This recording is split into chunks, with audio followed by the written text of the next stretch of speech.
بالله من الشيطان الرجيم. بسم الله الرحمن الرحيم. وإذ أخذ الله ميثاق الذين أوتوا الكتاب لتبيننه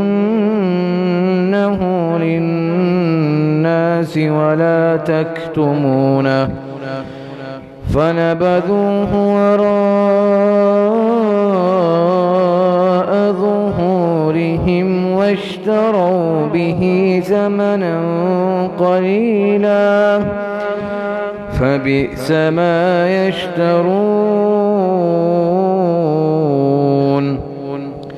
لا تحسبن الذين يفرحون بما أتوا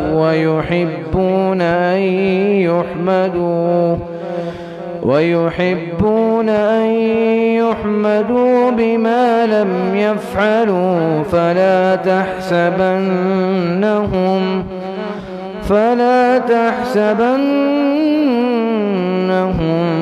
بمفازة من العذاب ولهم عذاب أليم. ولله ملك السماوات والأرض والله على كل شيء قدير. صدق الله العظيم.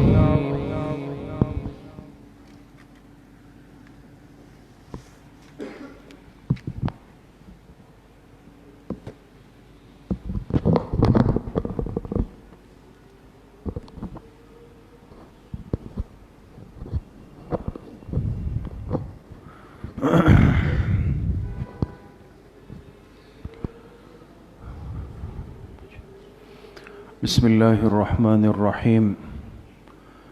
نحمده ونصلي ونسلم على رسوله الكريم. أما بعد فأعوذ بالله من الشيطان الرجيم. بسم الله الرحمن الرحيم.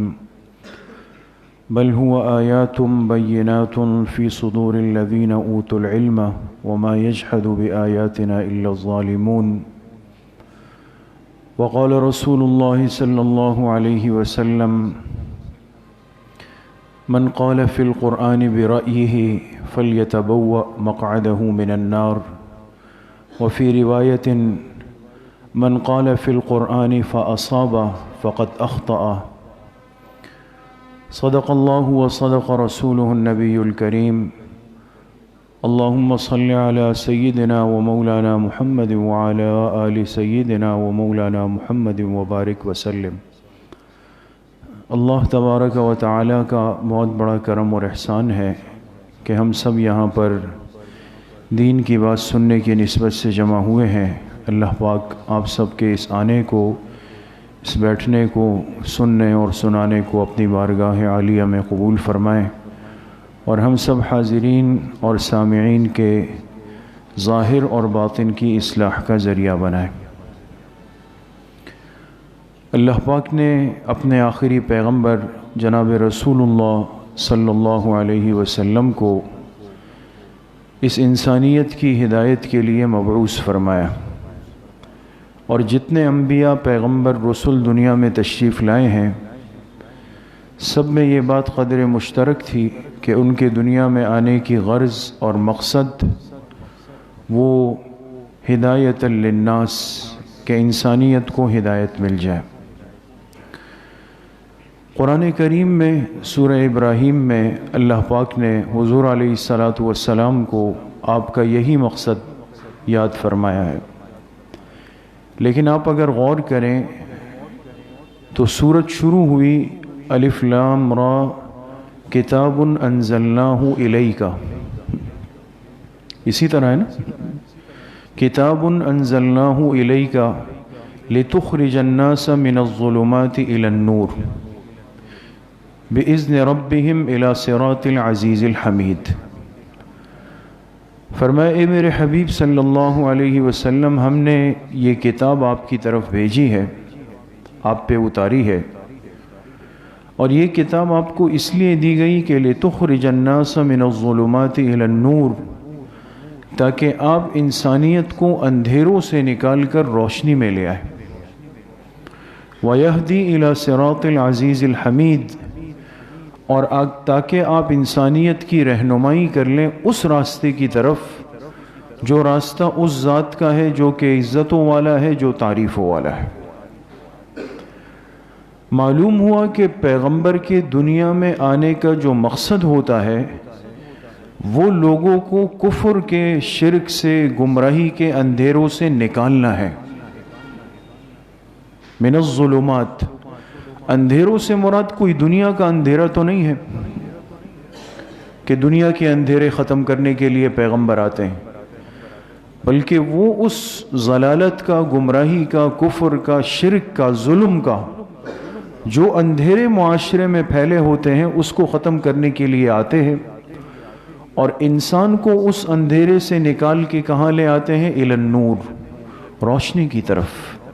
اور اس روشنی سے مراد کون سی روشنی ہے؟ ہدایت کی ہے، حق کی ہے، عدل کی ہے، علم کی ہے، خیر کی ہے۔ یہ بات سمجھ میں آ رہی ہے؟ بالکل واضح ہے۔ حضور علیہ السلام کی دنیا میں آمد اور بعثت بھی اسی مقصد کے لیے کہ آپ اپنی اس امت کو، اس آخری امت کو کفر اور شرک اور بت پرستی اور ظلم کے اندھیروں سے نکال کے ان کو توحید اور ہدایت اور خیر کی روشنی کے اندر لے آئے۔ لیکن آپ حضرات نے اگر غور کیا تو آیت شروع کہاں سے ہوئی ہے؟ جی، کتاب انزلناہ الیک، اے پیغمبر آپ نے یہ عظیم کام کرنا ہے جو تمام پیغمبروں نے کیا ہے، اور آپ کے ذمے سب سے زیادہ ہے، اس لیے کہ آپ آخری پیغمبر ہیں، آپ کی امت آخری ہے جس نے قیامت تک چلنا ہے، آپ کی ذمہ داری سب سے بڑھ کر ہے، لہٰذا آپ اپنا یہ مقصد اور یہ کام پورا کریں گے، اور اسی کام کے لیے ہم آپ پہ اتار رہے ہیں ایک کتاب کو، اور وہ کتاب کون سی ہے؟ قرآن کریم ہے، وہ قرآن کریم ہے۔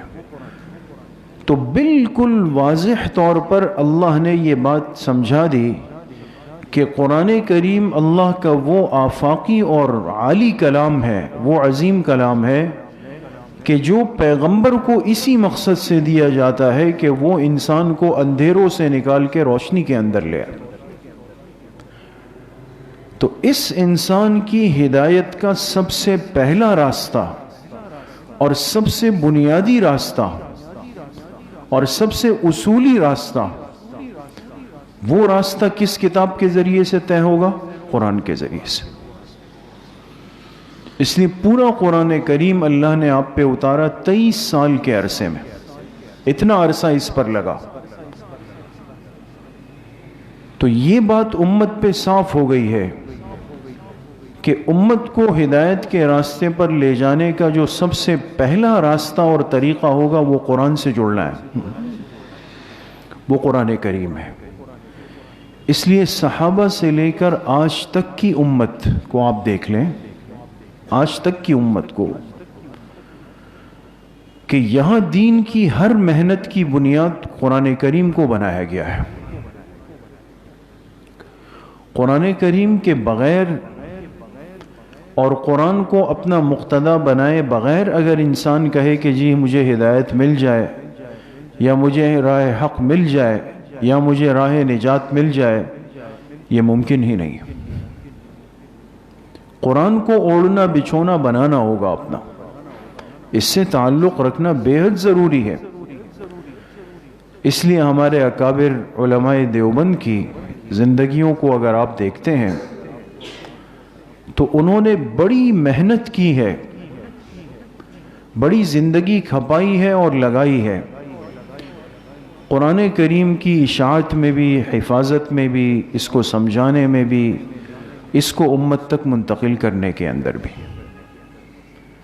بحیثیت ایک طالب علم ہونے کے آپ کے لیے اس بات کو جاننا ضروری ہے کہ قرآن کریم پر محنت کس انداز سے کی گئی اور مجھے اور آپ کو قرآن کریم سے تعلق اور لگاؤ کیسے قائم کرنا ہے۔ تفسیر قرآن جو ہم کہتے ہیں بھئی یہ قرآن کی تفسیریں ہیں، آج کتنی عام ہے دنیا کے اندر اور ہر زبان میں ہے، عربی میں بھی ہے، فارسی میں بھی ہے اور اب اردو کے اندر بھی ہے۔ ہمارے اکابر نے قرآن کریم کو اپنا موضوع اصلی بنایا ہے اور اس کے ذریعے سے امت پر خوب محنت کی ہے، لیکن آج ہماری ایک بڑی کمزوری ہمارے اندر یہ پیدا ہو گئی ہے کہ ہم نے قرآن کریم کو، اس کے ترجمے کو، اس کی تفسیر کو، اس کے سبق کو بالکل ایک جس کو کہتے ہیں نا ایک آسان درجے کی یا ثانوی درجے کی چیز بنا دی ہے۔ اس لیے آپ کسی درجے کے طالب علم سے پوچھ لیں، ثانیہ سے لے کر سابعہ تک، کہ بھئی کون سی کتاب کون سے استاذ پڑھا رہے ہیں، تو وہ جب نام لینا شروع کریں گے تو پہلے جو علوم عالیہ ہے ان فنون سے بات شروع کریں گے۔ ذہن بنا ہوا ہے کہ بھئی وہ تو مشکل فن ہے، اصل فن وہ ہے، کمال اس میں ہے۔ باقی جو ہماری طرح قرآن کریم کا ترجمہ پڑھائے گا تو اس عاجز کا نام سب سے آخر میں آئے گا، اور وہ گھنٹہ ہم طلبہ کے لیے ایک بالکل ایک ثانوی درجے کا گھنٹہ ہوتا ہے۔ قرآن سے تعلق کمزور ہے، فہم قرآن سے تعلق کمزور ہے، قرآن کے ترجمے سے تعلق کمزور ہے۔ یقین کریں، اپنے آپ کو مطمئن مت کریں، طلبہ عزیز سے عرض کر رہا ہوں اور تمام ساتھیوں سے، تاکہ ہر ساتھی کو اس بات کا فائدہ پہنچ جائے کہ دیکھیں بحیثیت ایک امت مسلمہ ہونے کے ہمیں اللہ کے کلام سے، قرآن کریم سے ایک تعلق اور ربط رکھنا ہے، اور اس کے لیے آپ کو وہ طریقہ، وہ راستہ، وہ انداز ڈھونڈنا پڑے گا جو آپ کے اکابر نے، علماء نے، بزرگوں نے بر صغیر پاک و ہند میں قرآن کریم کی حفاظت کے لیے استعمال فرمایا ہے۔ آپ کے علم میں ہوگا کہ سب سے پہلے اردو زبان میں قرآن کریم کا ترجمہ کرنے والی شخصیت کون ہے؟ جی شاہ عبد القادر رحمۃ اللہ علیہ نا، حضرت شاہ عبد القادر رحمۃ اللہ علیہ وہ شخصیت ہے حضرت شاہ ولی اللہ صاحب رحمۃ اللہ علیہ کے خاندان میں سے کہ جن کا قلم سب سے پہلے قرآن کے اردو ترجمے کے لیے اٹھا ہے بر صغیر میں۔ اس سے پہلے کے جتنے تراجم ہیں وہ تقریباً فارسی اور اس سے پہلے کے عربی زبان کے اندر ہیں۔ اللہ نے ان کو قبول کیا ہے اور انہوں نے اردو زبان میں ترجمہ لکھا ہے حضرت شاہ عبد القادر رحمۃ اللہ علیہ کا، اور ترجمہ بھی کیا غضب کا ترجمہ کیا ہے، کمال کر گئے ہیں۔ لیکن چونکہ وہ ہندوستان میں مختلف زبانیں رائج تھی نا اس زمانے، جیسے ہمارے پاکستان میں ایک طرح کی اردو تقریباً بولی جاتی ہے، لیکن ہندوستان میں اگر آپ کبھی پڑھیں نا وہاں کی تاریخ کو، یا وہاں کے حضرات سے اگر آپ ملیں، جیسے حج وغیرہ کے موقع پر یا اجتماعات کے موقع پر وہاں کے حضرات آتے ہیں، تو ایک عجیب بات محسوس ہوگی آپ کو کہ اس علاقے کی جو اردو ہے وہ الگ ہے، اور دہلی کی اردو ہماری الگ ہے، اور گجرات کی اردو کا انداز الگ ہے، اور لکھنوی اردو جو ہے وہ بالکل الگ ہے۔ یہ سب لہجے اور انداز سب بدل جاتے ہیں وہاں اردو زبان کے بہت سارے طریقے رائج ہیں۔ اس لیے حضرت شاہ عبد القادر رحمۃ اللہ علیہ کا جو ترجمہ ہے قرآن کریم کا، اس میں ہندی زبان کے الفاظ کا استعمال بہت زیادہ ہے، اور جو یہ سنسکرت زبان جس کو کہتے ہیں، اس کو انہوں نے مختلف جگہوں پر استعمال کیا ہے۔ اس لیے بعض دفعہ اس ترجمے کا مطالعہ کرتے ہوئے انسان کو ایسا لگتا ہے کہ یہ اردو کے علاوہ کوئی اور زبان استعمال ہوئی ہے حضرت شاہ عبد القادر رحمۃ اللہ علیہ کے ترجمے میں۔ بعد میں پھر ہمارے اکابر نے اسی ترجمے کو مدار بنایا، بنیاد بنایا، اور اسی سلسلے کو آگے بڑھایا۔ پھر حضرت شاہ عبدالعزیز صاحب رحمۃ اللہ علیہ نے قرآن کریم کا ترجمہ بھی کیا ہے اور قرآن کریم کی تفسیر بھی شروع کی ہے۔ حضرت شاہ عبدالعزیز صاحب رحمۃ اللہ علیہ نے، ان کی تفسیر تفسیر عزیزی کے نام سے معروف ہے، متداول ہے، ملتی ہے۔ لیکن یہاں بھی دکھ کی بات یہ ہے، افسوس کی بات یہ ہے کہ حضرت شاہ عبدالعزیز صاحب رحمۃ اللہ علیہ کو قرآن کریم کے غالباً صرف 3 پاروں کی تفسیر کا موقع ملا ہے۔ ایک آخری پارہ ہے ان کا، عامہ پارہ، پورا ان کی تفسیر ہے، اور ابتدائی 2 پارے ہیں، سورہ بقرہ بھی پوری نہیں ہو سکی ہے، 3 پارے۔ تو اگر تفسیر عزیزی کو آپ دیکھیں، آپ اس کا مطالعہ کریں، انسان حیران ہوتا ہے کہ حضرت شاہ عبدالعزیز صاحب رحمۃ اللہ علیہ کہاں سے بول رہے ہیں۔ یعنی ایسے عجیب و غریب تفسیری نکات ہے، ایسی باتیں ہیں، ایسے اسرار ہے، ایک آیت سے اللہ کے پیغام کو ایسے لے آتے ہیں کہ انسان کی عقل حیران ہے۔ اس لیے آپ تفسیر عزیزی کو پڑھیں اور اپنے عام اکابر کی تفسیروں کو پڑھیں، آپ کو بہت بڑا فرق محسوس ہوگا، چونکہ یہ تو خاندان ہی سارا حضرت شاہ ولی اللہ صاحب کا اوڑھنا بچھونا، ان کا علم تھا، قرآن اور حدیث رہا، اللہ نے ان پر علم کی دریا کھولے ہوئے تھے۔ تو تفسیر عزیزی آپ دیکھیں، اس سے آپ کو اندازہ ہوگا کہ علم کا کیا سمندر ہے۔ اس لیے ہمارے علماء نے لکھا، اگر اللہ حضرت شاہ عبدالعزیز صاحب رحمۃ اللہ علیہ کو زندگی دیتے اور تفسیر عزیزی اردو زبان میں پوری ہو جاتی تو قیامت تک امت اردو تفسیر سے بے نیاز ہو جاتی، پھر ضرورت نہیں رہتی۔ اتنا عالی کام اللہ نے ان سے لیا، لیکن اس کا کچھ حصہ ہے اور وہ دستیاب ہے۔ اسی سلسلے کو پھر آگے بڑھایا حضرت شیخ الہند حضرت مولانا محمود حسن الدیوبندی رحمۃ اللہ علیہ نے، اور وہ معروف ہے۔ حضرت شیخ الہند رحمۃ اللہ علیہ کا جو ترجمہ قرآن ہے وہ بہت معروف ہے، اور آپ حضرات جانتے ہیں تفسیر عثمانی جو معروف تفسیر ہے، ہر گھر میں ہوتی ہے تقریباً، تفسیر عثمانی پر جو ترجمہ ہے وہ حضرت شیخ الہند کا ہے دوستو، وہ ان کا ترجمہ ہے، حضرت شیخ الہند رحمۃ اللہ علیہ کا۔ حضرت شیخ الہند رحمۃ اللہ علیہ نے ترجمہ جو لکھا ہے، شروع تو انہوں نے دیوبند میں کیا، لیکن جب انگریز کے خلاف تحریک آزادی چلی اور بعد میں کچھ اسباب کی وجہ سے پھر یہ سارے حضرات پکڑ لیے گئے، حضرت شیخ الہند رحمۃ اللہ علیہ اور ان سب حضرات کو پکڑ کے اسیر بنا کر کے ان کو مالٹا لے گئے، مالٹا کے جزیرے میں لے گئے، یہ سب حضرات ان کے ساتھ قید ہو گئے۔ تو وہاں اللہ پاک نے ان کو موقع دیا۔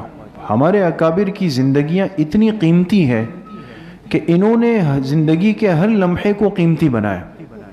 عام زندگی میں تو انسان مصروف ہے نا، اس لیے ان کی جتنی تصانیف اور کتابیں اور تحریریں ہیں وہ سب کسی نے جیل میں لکھی ہے، کسی نے بیماری کے ایام میں لکھی ہے کہ جی مجھے موقع مل گیا اور میں نے جو ہے وہ یہ کام کر لیا اس کے اندر، اللہ کی شان۔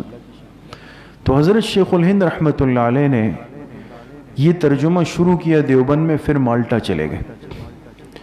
وہاں جب گئے تو اس ترجمے کو انہوں نے مکمل کیا مالٹا میں۔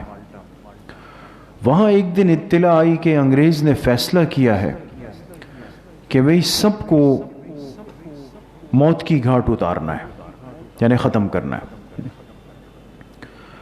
اور یہ اطلاع آنے کے بعد اگلے دن اللہ کی شان ایسا ہوا کہ سب کو مالٹا کی جیل سے نکالا گیا اور ایک کشتی میں بٹھا دیا کہ بھئی آپ لوگوں کو آزادی مل رہی ہے۔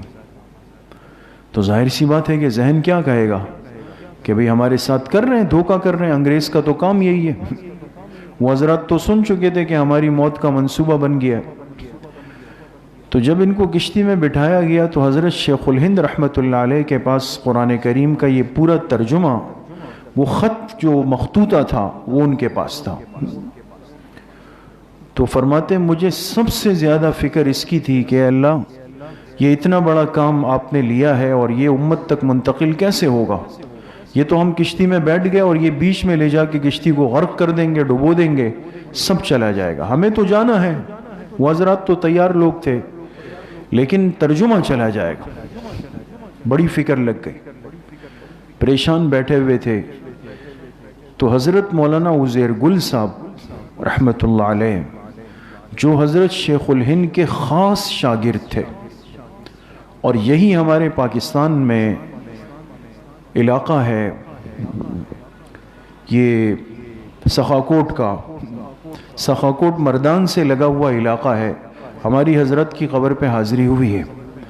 یہ جو مولانا عدنان کاکا خیل صاحب ہیں آج کل ہمارے ہم سبق ساتھی ہیں، یہ یہی خاندان ہے۔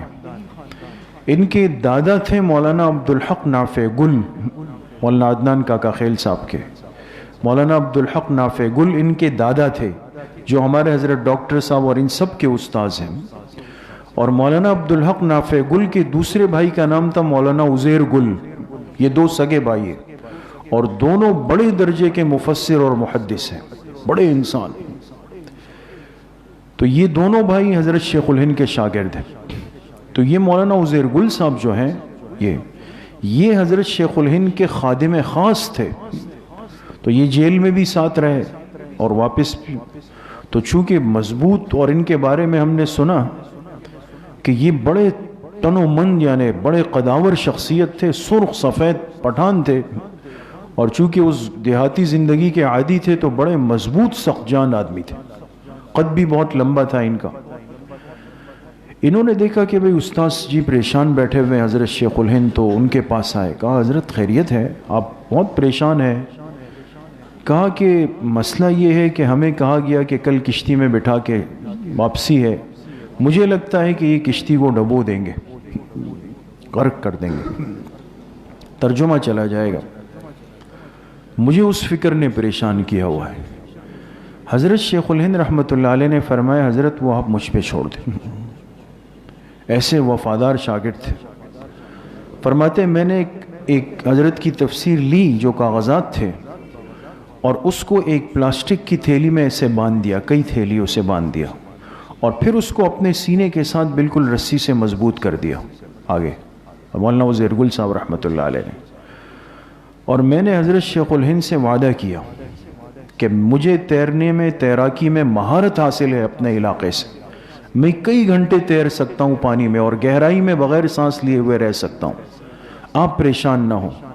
اگر ہماری کشتی کو انہوں نے درمیان میں ڈبویا، کچھ ہوا، تو میں انشاءاللہ آپ سے وعدہ کرتا ہوں کہ آپ کی تفسیر کو ہندوستان ضرور پہنچاؤں گا، لیکن آپ پریشان نہ ہوں۔ تو حضرت شیخ الہند بڑے مطمئن ہو گئے کہ چلے بھائی انہوں نے ذمہ داری قبول کر لی۔ خیر قصہ بڑا طویل ہے۔ اللہ کی شان یہ ہے کہ اللہ پاک نے ان کے عزائم کو، اس کو ناکام کیا، اور یہ حضرات جس کشتی میں بیٹھ گئے، وہ راستے میں قدرتی طور پہ ایک سمندری طوفان آ گیا اس کشتی میں، اور اس کشتی کا رخ ہی تبدیل ہو گیا۔ اللہ پاک نے ان کے منصوبے کو، عزائم کو ناکام کرنا تھا۔ تو وہ کہتے ہیں جب طوفان چھٹا تو پتہ چلا کہ کافی زیادہ راستہ کشتی جو ہے طے کر چکی ہے، اور وہ دیوبند کے قریب پہنچ چکی ہے۔ تو یہ حضرات بہرحال بحفاظت جو ہے وہ دیوبند پہنچ گئے، پھر آ گئے۔ اور حضرت شیخ الہند رحمۃ اللہ علیہ کا یہ ترجمہ جو ہے یہ پھر بعد میں چھپا، اور آج تک امت کے اندر یہ متداول ہے اور یہ رائج ہے، جس سے آج پوری امت فائدہ اٹھا رہی ہے۔ حضرت شیخ الہند رحمۃ اللہ علیہ کے ترجمے کو اگر آپ غور سے پڑھیں گے تو آپ حیران رہ جائیں گے کہ وہ ترجمے کے اندر عقیدے کو، مسئلے کو حل کرتے ہیں، عقائد کو اور مسائل کو وہ حل کر لیتے ہیں۔ سمجھ میں آ گئے آپ حضرات کو؟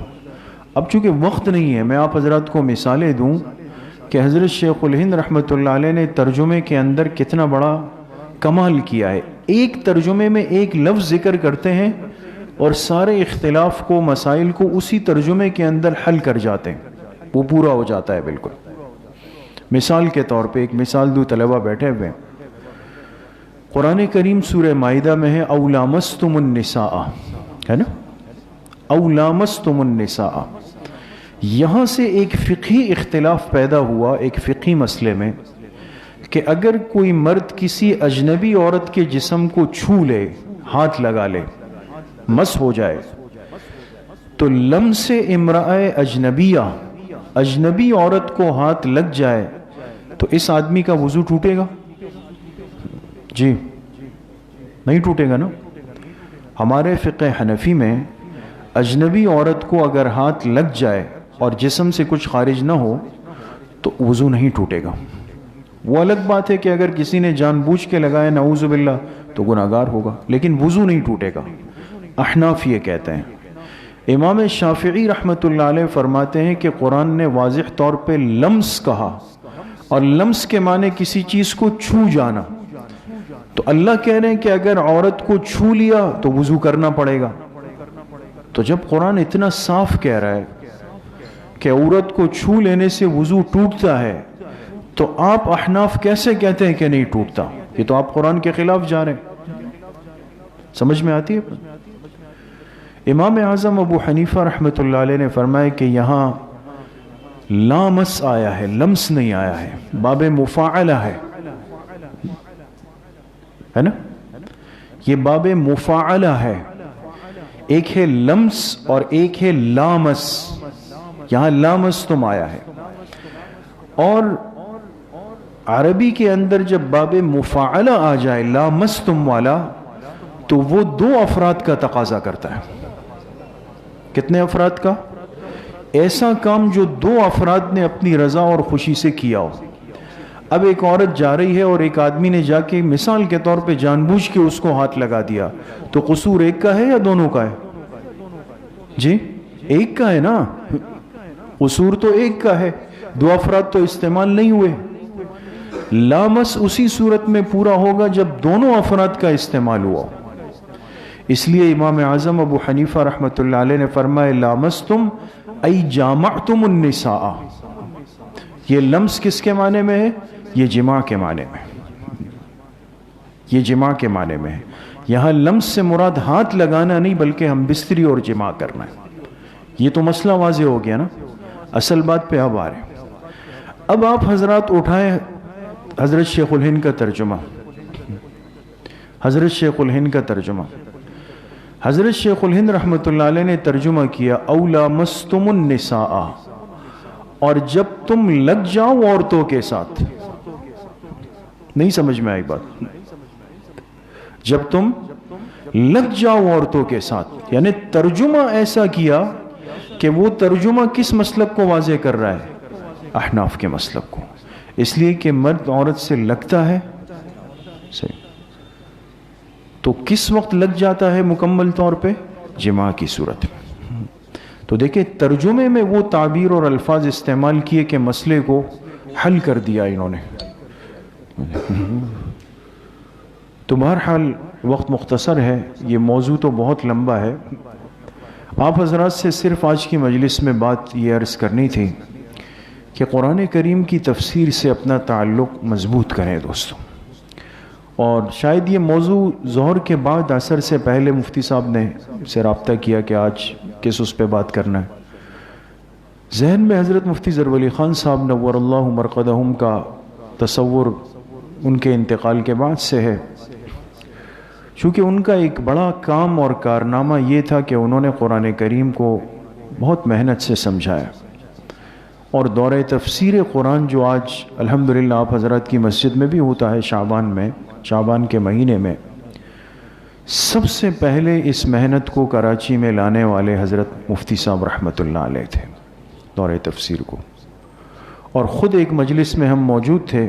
حضرت نے فرمایا کہ جب میں نے دورہ تفسیر کراچی میں شروع کیا تو مجھ سے علماء نے پوچھا کہ حضرت یہ آپ نے کیا سلسلہ شروع کیا ہے دورہ تفسیر کا 40 دن میں ترجمے کا، یہ تو ہم نے اس سے پہلے نہیں سنا، یعنی سمجھ میں ہی بات نہیں آ رہی تھی کہ یہ کیوں اور کس قدر ضروری ہے۔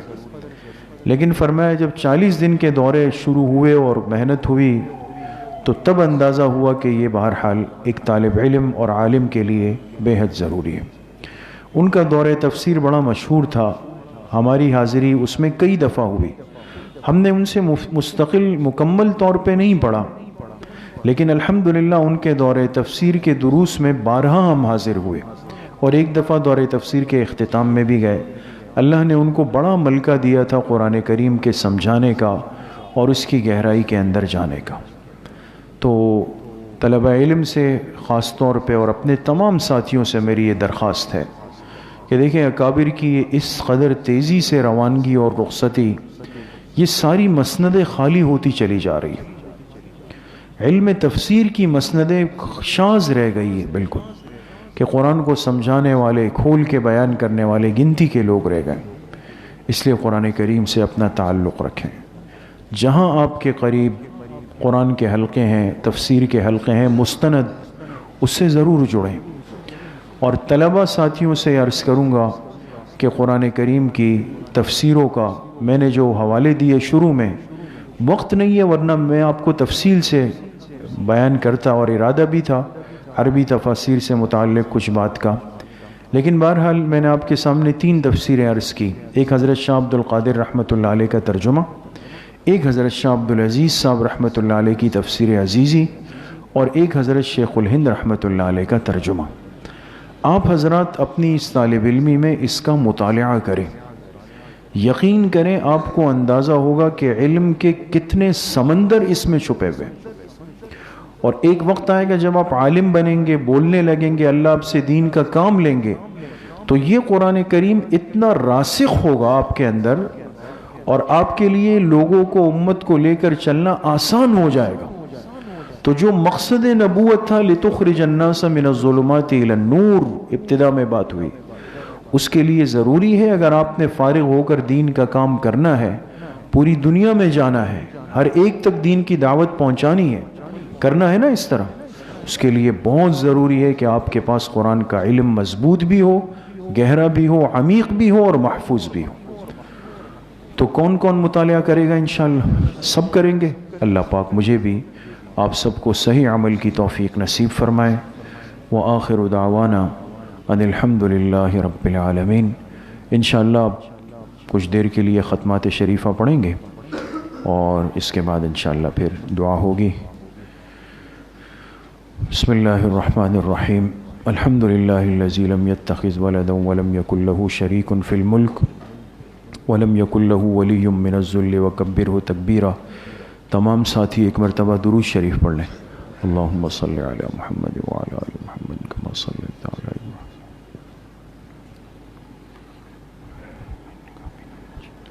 ایک مرتبہ سورہ فاتحہ پڑھ لیں۔ بسم اللہ الرحمن الرحیم۔ الحمد للہ رب العالمین۔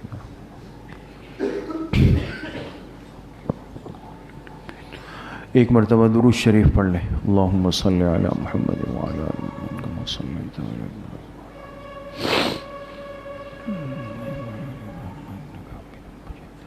ایک مرتبہ سورہ علم نشرح پڑھ لیں۔ بسم اللہ الرحمن الرحیم۔ علم نشرح لک صدرک ووضعنا عنک وزرک الذی انقض ظہرک فإن مع العسر يسرا إن مع العسر يسرا فإذا فرغت فانصب إلى ربك فارغب۔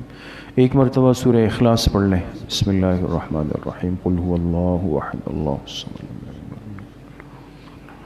ایک مرتبہ سورہ فاتحہ پڑھ لیں۔ بسم اللہ الرحمن الرحیم۔ الحمد للہ رب العالمین الرحمن الرحیم مالک یوم الدین۔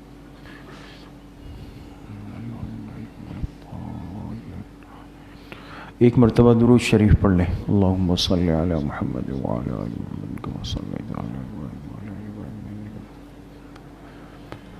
آل ابراہیم انک حمید مجید۔ 7 مرتبہ پڑھیں۔ اللہم یا قاضی الحاجات، اللہم یا قاضی الحاجات۔ 7 مرتبہ پڑھیں۔ اللہم یا کافی المہمات، اللہم یا کافی المہمات۔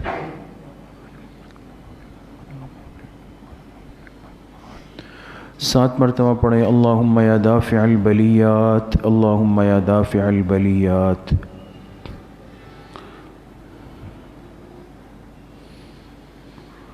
7 مرتبہ پڑھیں۔ اللہم یا شافی الامراض، اللہم یا شافی الامراض۔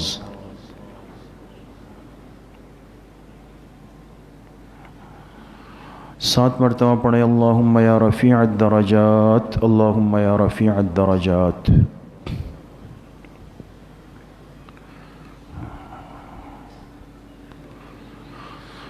7 مرتبہ پڑھیں اللہم یا مجیب الدعوات، اللہم یا مجیب الدعوات۔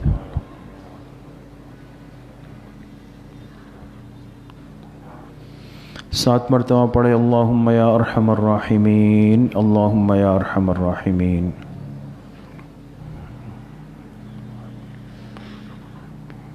ایک مرتبہ درود شریف پڑھ لیں، اللہم صلی علی محمد وعلی آل محمد۔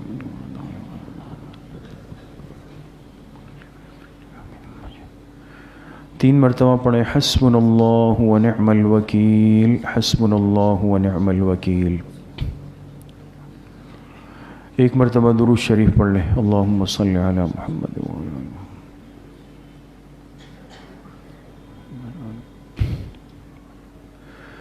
3 مرتبہ پڑھیں یا خفی اللطف ادرکنی بلطفک الخفی، یا خفی اللطف ادرکنی بلطفک الخفی۔ ایک مرتبہ درود شریف پڑھ لیں، اللہم صلی علی محمد وعلی آل محمد۔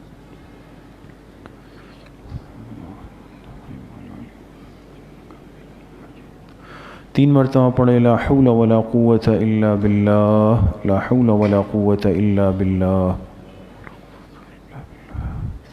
ایک مرتبہ درود شریف پڑھ لیں، اللہم صلی علی محمد وعلی آل محمد کما صلیت علی ابراہیم۔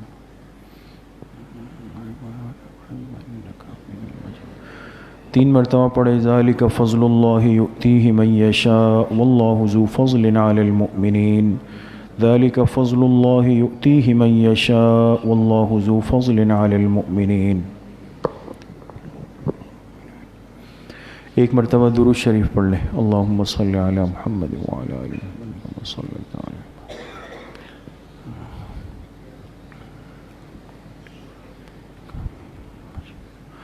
3 مرتبہ پڑھیں یا لطیفا بخلقہ یا علیما بخلقہ یا خبیرا بخلقہ، الطف بنا یا لطیف یا علیم یا خبیر، یا لطیفا بخلقہ یا علیما بخلقہ یا خبیرا بخلقہ، الطف بنا یا لطیف یا علیم یا خبیر۔ ایک مرتبہ درود شریف پڑھ لیں، اللہم صلی علی محمد وعلی آل محمد۔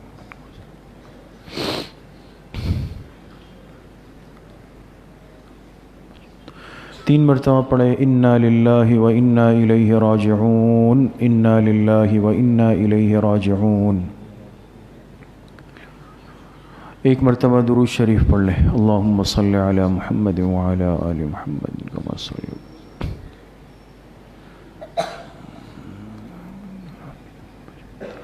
3 مرتبہ پڑھیں اللہ ولی الذین آمنوا، اللہ ولی الذین آمنوا۔ ایک مرتبہ درود شریف پڑھ لیں، اللہم صلی علی محمد وعلی آل محمد۔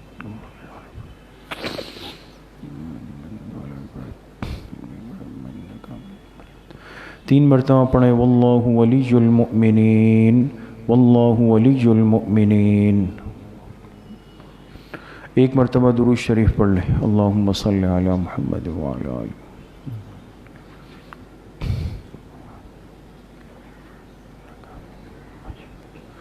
3 مرتبہ پڑھیں رب اغفر وارحم وانت خیر الراحمین، رب اغفر وارحم وانت خیر الراحمین۔ ایک مرتبہ درود شریف پڑھ لیں، اللہم صلی علی محمد وعلی آل محمد۔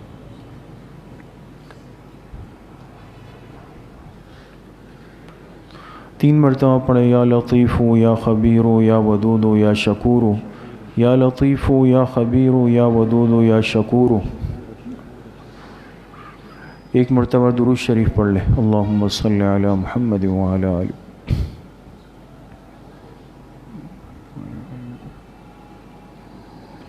3 مرتبہ پڑھیں واعف عنا واغفر لنا وارحمنا انت مولانا فانصرنا علی القوم الکافرین، واعف عنا واغفر لنا وارحمنا انت مولانا فانصرنا علی القوم الکافرین۔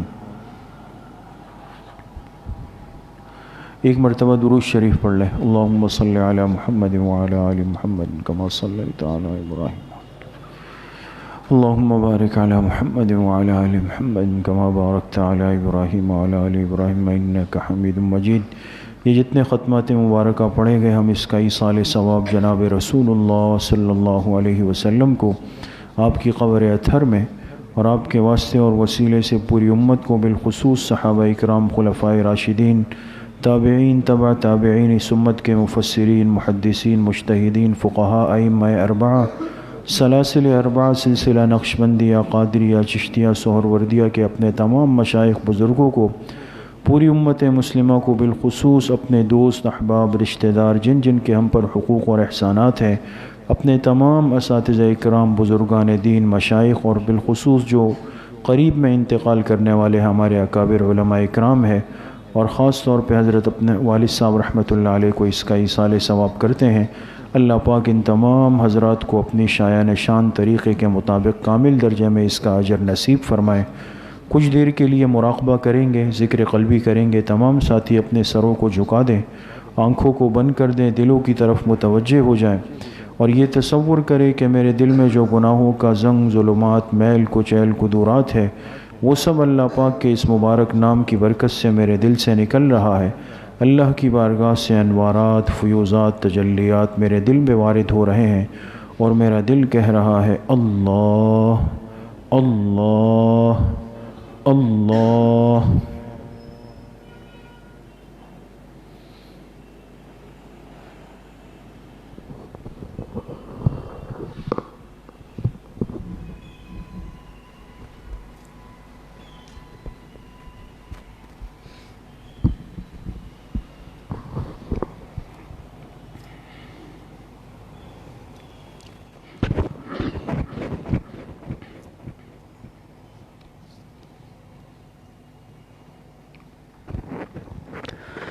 تیرا جلوہ ہے میرے خدا چار سو، پھر بھی رہتی ہے دل کو تیری جستجو۔ تیرا جلوہ ہے میرے خدا چار سو، پھر بھی رہتی ہے دل کو تیری جستجو۔ نام لیتا رہوں تیرا شام و سحر، میرے لب پہ رہے اب تیری گفتگو۔ دامن چاک لے کر پھروں اب کہاں، کر دے رحمت سے تو انتظام رفو۔ اب تو جام محبت پلا ساقیا، کیوں بھٹکتا رہوں میں یہاں جو بجو۔ بندگی تیری کرتا رہوں رات دن، ہے اسی میں میری دائمی آبرو۔ اب تو آ جا میرے دل میں بھی اے خدا، پوری کر دے میرے دل کی یہ آرزو۔ ہے دل مضطرب کی حنیف ایک دعا،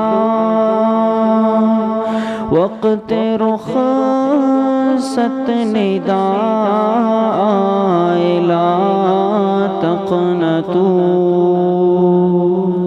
تیرا جل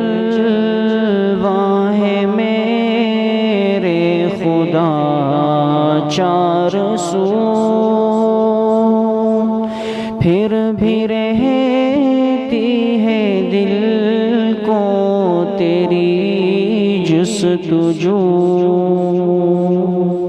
نام لیتا رہوں تیرا شام و سحر، میرے لب پہ رہے اب تیری گفتگو، نام لیتا رہوں تیرا شام و سحر، میرے لب پہ رہے اب تیری گفتگو۔